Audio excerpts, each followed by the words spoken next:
हर महादेव। आपका हमारे चैनल सनातनी मंडल में हार्दिक स्वागत है। दोस्तों, जब कोई व्यक्ति नियमित रूप से पूजा पाठ, जप, तप और साधना करता है तो धीरे धीरे उसके भीतर आध्यात्मिक ऊर्जा बढ़ने लगती है। एक समय ऐसा आता है जब यह ऊर्जा शरीर के अंदर प्रभावित होने लगती है और कई लोगों को शरीर के कुछ अंगों में हल्का हल्का दर्द महसूस होने लगता है। यह दर्द ऐसा नहीं होता कि अस्पताल जाना पड़े, लेकिन दवा लेने के बाद भी बना रहता है। तो सवाल ये है कि यह दर्द क्यों होता है, किन अंगों में होता है और इसका क्या अर्थ है। इसी विषय पर आज का पूरा वीडियो है। अगर आपके साथ भी ऐसा हो रहा है तो अंत तक अवश्य सुने और कमेंट में हर हर महादेव लिखें। मानव शरीर सिर्फ हड्डी मांस का ढांचा नहीं है, यह ऊर्जा का मंदिर है। जैसे बिजली के तार में ज्यादा करंट जाए तो गर्म हो जाता है, वैसे ही जब साधना से ऊर्जा बढ़ती है तो शरीर में प्रतिक्रिया होती है। जब व्यक्ति सामान्य जीवन जी रहा होता है तो उसकी ऊर्जा सोई रहती है, लेकिन जब वह भक्ति करता है, जैसे मंत्र जाप, ध्यान, नाम स्मरण, पूजा, उपवास, तो उसकी ऊर्जा जागने लगती है। और जब ऊर्जा जागती है तो सबसे पहले शरीर विरोध करता है। इसी विरोध का नाम है दर्द, भारीपन, जलन, खिंचाव, झंझनाहट। पहला प्रभाव पड़ता है माथा। जब साधक का ध्यान गहरा होने लगता है तो भौं के बीच में दबाव महसूस होने लगता है। लक्षण: माथे में भारीपन, कभी कभी सुई चुभने जैसा होता है, आंखें बंद करने में रोशनी दिखना, सिर के अंदर घूमना।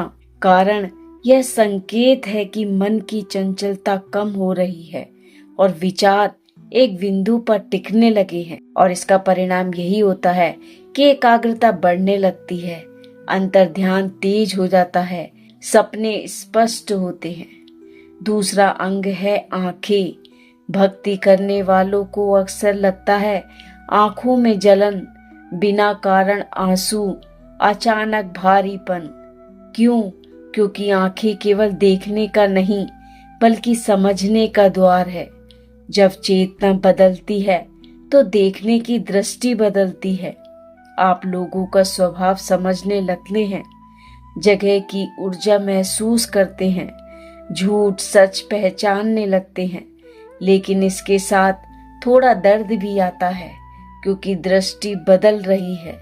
और तीसरा अंग है कान।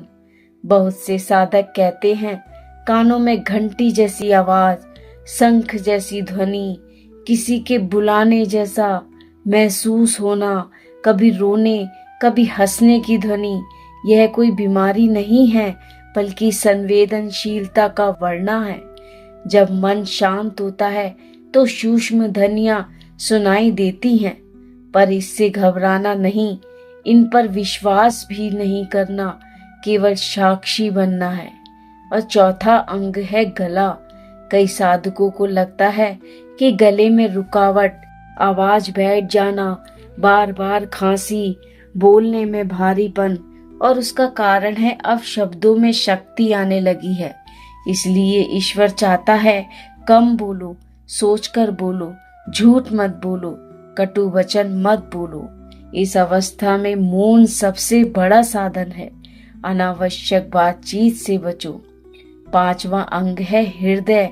कुछ लोगों को लगता है कि दिल भारी है, अजीब दर्द है, भावुकता बढ़ रही है, रोने का मन करता है। यह इसलिए होता है क्योंकि हृदय से पुराने संस्कार निकल रहे हैं। दुख, क्रोध, अहंकार, द्वेष जब ये बाहर निकलते हैं तो पीड़ा होती है और उसका परिणाम है करुणा बढ़ती है, क्षमा भाव आता है, दूसरों का दुख अपना लगता है। छठा अंग है कमर और रीढ़। ध्यान करने वालों को कमर दर्द, पीठ दर्द, गर्दन जकड़ना। क्यों? क्योंकि रीढ़ ऊर्जा की मुख्य नली है। जब ऊर्जा ऊपर उठने लगती है तो शरीर को नया संतुलन चाहिए। अगर गलत आसन, बिना गुरु मार्गदर्शन, अधिक तप तो पीड़ा बढ़ जाती है। इसलिए शरीर को आराम दे, साधना धीरे करे, अहंकार ना करे। 7वां अंग है हाथ। कई लोगों को लगता है हथेलियों में गर्मी, कंपन, झनझनाहट। यह संकेत है कि अब आपकी क्रिया बदल रही है। आप दूसरों की मदद करना चाहते हैं, सेवा में आनंद आता है, आशीर्वाद अपने आप निकलता है। पर ध्यान रखें, शक्ति दिखावा नहीं है, सेवा ही धर्म है। सब दर्द आध्यात्मिक नहीं होता। यदि बुखार है, सूजन है, बेहोशी है, अत्यधिक कमजोरी है तो डॉक्टर से जरूर मिलें। साधना शरीर को तोड़ने के लिए नहीं, शरीर को शुद्ध करने के लिए है। भक्ति का अर्थ असंतुलन नहीं, संतुलन है। यदि आपको ऐसे अनुभव हो रहे हैं तो अहंकार ना करें, स्वयं को विशेष ना समझें, किसी को डराएं नहीं, चुपचाप साधना करें, सेवा करें, विनम्र रहें। याद रखें, ईश्वर शक्ति नहीं शुद्धता देखता है। प्रिय भक्तों, यदि साधना करते समय आपके शरीर में हल्का दर्द होता है तो घबराइए मत। यह संकेत है कि आप बदल रहे हैं, आपका मन बदल रहा है, आपकी चेतना बदल रही है।